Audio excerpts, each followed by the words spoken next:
Assalamualaikum warahmatullahi wabarakatuh. Halo semuanya, perkenalkan namaku Rizky Solenia Ananto dengan NIM C218 dari kelompok 4B dengan media Straka Berlian.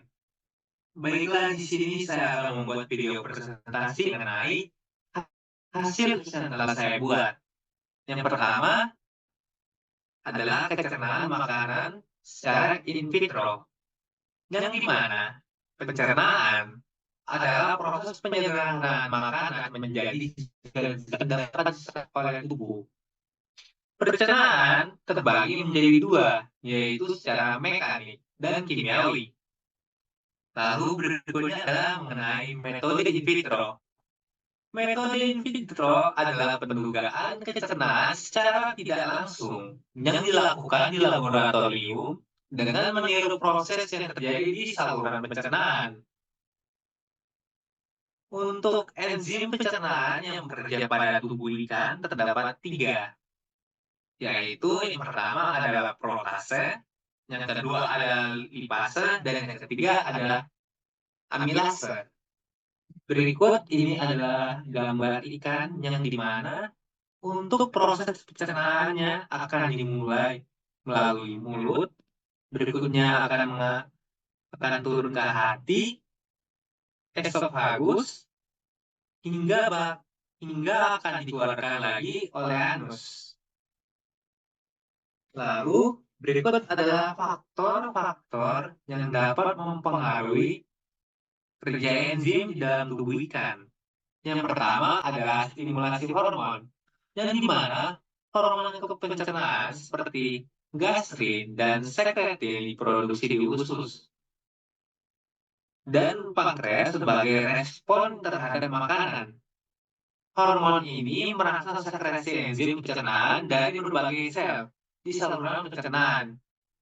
Contohnya, gastrin memicu sekresi pepsidogen dari sel-sel yang berada di lambung, yang kemudian diubah menjadi pepsin dalam kondisi asam lambung. Lalu, yang kedua adalah tingkat pasokan pakan, yang dimana ketika ikan menerima lebih banyak makanan, tubuh mereka beradaptasi dengan meningkatnya produksi enzim pencernaan untuk mengakomodasi asupan makanan yang lebih tinggi. Hal ini memungkinkan ikan untuk mencerna dan menyerap nutrisi secara efisien, mendukung pertumbuhan dan perkembangan. Yang ketiga adalah tingkat pencernaan protein, yang dimana ikan akan mengonsumsi makanan dengan kandungan protein tinggi, membutuhkan lebih banyak enzim pencernaan protein seperti pepsin dan protase untuk memecah protein menjadi asam amino. Produksi enzim ini akan meningkat untuk memenuhi kebutuhan pencernaan protein yang lebih tinggi. Lalu berikutnya adalah energi metabolisme, yang dimana aktivitas enzim pencernaan membutuhkan energi metabolisme. Ketika ikan memiliki lebih banyak energi yang tersedia, mereka dapat mengalokasikan lebih banyak sumber daya untuk produksi enzim, meningkatkan efisiensi pencernaan. Dan yang terakhir adalah jumlah konsentrasi enzim, yang dimana semakin banyak enzim pencernaan yang tersedia, semakin cepat reaksi pencernaan dapat berlangsung. Faktor-faktor seperti asupan makanan, hormon, dan kondisi fisiologis ikan dapat mempengaruhi jumlah enzim yang diproduksi dan tersedia untuk pencernaan. Lalu berikutnya adalah cairan digestif pada pencernaan ikan. Yang pertama, adanya enzim. Enzim adalah protein khusus yang bertindak sebagai katalitator, yang dimana akan mempercepat reaksi kimia dalam tubuh. Dalam pencernaan ikan, enzim memecah makromolekul makanan seperti protein, karbohidrat, dan lemak menjadi molekul yang lebih tinggi dan dapat diserap oleh tubuh. Yang kedua adalah HCl atau asam klorida, yang dimana HCl diproduksi oleh sel-sel pankreatal di lambung dan menciptakan lingkungan asam yang kuat. Keasaman Ini muncul denaturasi protein, membuka struktur protein untuk memudahkan pencernaan oleh enzim pencernaan protein, serta dapat membunuh mikroorganisme berbahaya yang mungkin terdapat pada makanan. Lalu yang berikutnya adalah biokarbonat, di mana biokarbonat adalah atau diproduksi oleh sel-sel pankreas dan usus kecil dan membantu menetralkan keasaman lambung saat makanan memasuki usus halus. Kondisi pH yang lebih basah di usus halus optimal untuk aktivitas enzim pencernaan lainnya yang bekerja di sana.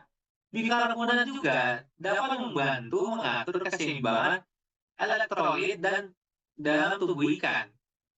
Lalu yang terakhir adalah air. Air adalah medium yang di mana semua reaksi pencernaan berlangsung. Air membantu melarutkan makanan, memindahkan enzim dan zat gizi, serta menjaga konsistensi isi usus. Lalu berikutnya ada laju pengosongan isi lambung, yang di mana pengertian dari laju pengosongan isi lambung merupakan kecepatan di mana makanan atau bahan lainnya dikeluarkan dari isi lambung yang akan masuk ke usus halus. Mohon maaf sebelumnya, mohon izin untuk mengulangi pengertian dari laju pengosongan isi lambung merupakan kecepatan di mana makanan atau bahan lainnya dikeluarkan dari lambung dan masuk ke usus halus. Lalu berikutnya adalah hubungan isi lambung dengan bobotnya di mana ikan memiliki ukuran atau partikel makanan kecil atau lunak cenderung memiliki lambung yang lebih besar. Berikutnya adalah hubungan suhu dan pertumbuhan. Pada suhu rendah akan menyebabkan pertumbuhan yang relatif lambat dan meningkatkan dan meningkat pada suhu dengan pertumbuhan yang lebih cepat. Lalu berikutnya adalah faktor-faktor yang dapat mempengaruhi laju pengosongan isi lambung. Yang pertama terdapat temperatur, yang kedua aktivitas ikan, yang ketiga cahaya, yang keempat pH, yang kelima alkalinitas, dan yang kelima waktu. Baiklah, cukup sekian dari saya. Bila terjadi kesalahan, mohon maaf. Cukup sekian dan terima kasih.